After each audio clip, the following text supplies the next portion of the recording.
तळ्याची जे सुशोभीकरणाची जी योजना आलेली आहे ती कुठल्या फंड मधून आलेली आहे? नमस्कार, मी टोळ बुद्रुक, तालुका महाड, जिल्हा रायगड इथला रहिवासी आहे. टोळ बुद्रुक ह्या ठिकाणी आज हे काम चाललेलं आहे.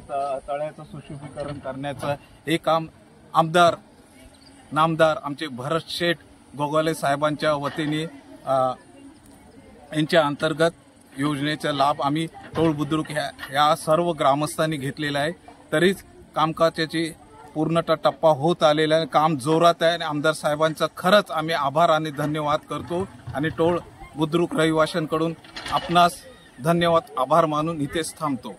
जय हिंद.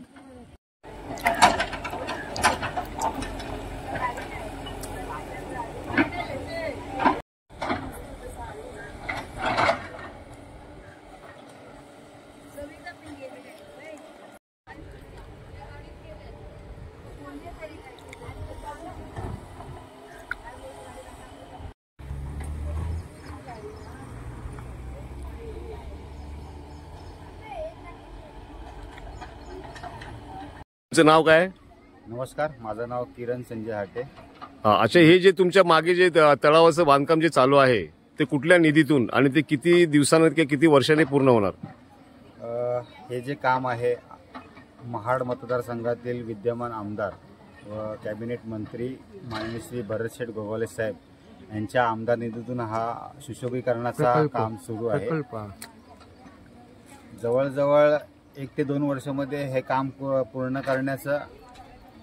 करण्याचा मानस आहे आणि ह्या संपूर्ण आपण बघू शकता या तलावाचं काम दिवस रात्र चालू आहे आणि मी आशा करतो काम लवकर पूर्णत्वास होईल आणि आमचं गाव एक गावाच्या सुशोभीकरणामध्ये भर होईल या तलावाच्या ह्याच्यातून.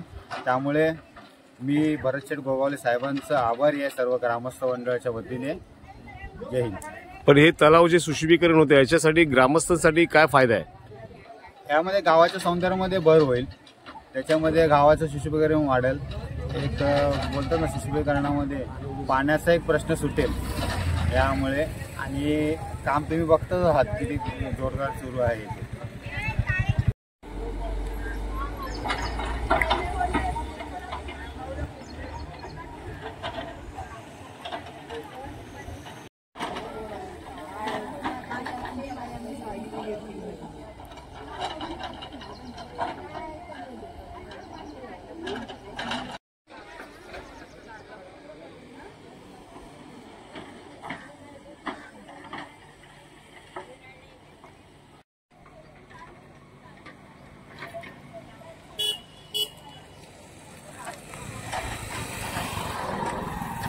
आपलं नाव? माझं नाव योगेश मोरे. मी या टोळ गावाचा मतदार राजा आहे आणि मी खरंच मनापासून भरत शेठ गोगावलेंचं आभार मानतो की आमच्या गावातील पाण्याचा प्रकल्प हा कामकाज चालू आहे. जवळजवळ असं 1 जूनपर्यंत त्यांचा वाढदिवस आहे आणि त्या वाढदिवसानिमित्ताने आपल्या पाण्याच्या लाईनीचं उद्घाटन ते करणार आहेत.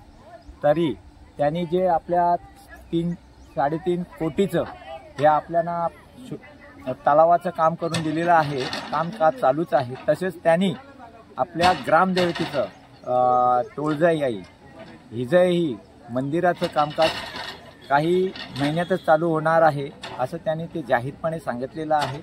आणि मी माझ्या वतीनं आणि माझ्या टोळ ग्रामस्थ मुंबई भावकी व महिला मंडळ यांच्याकडून मी त्यांचं आभार मानतो आणि त्यांना पुढील वाटचालीसाठी शुभेच्छा देतो. धन्यवाद.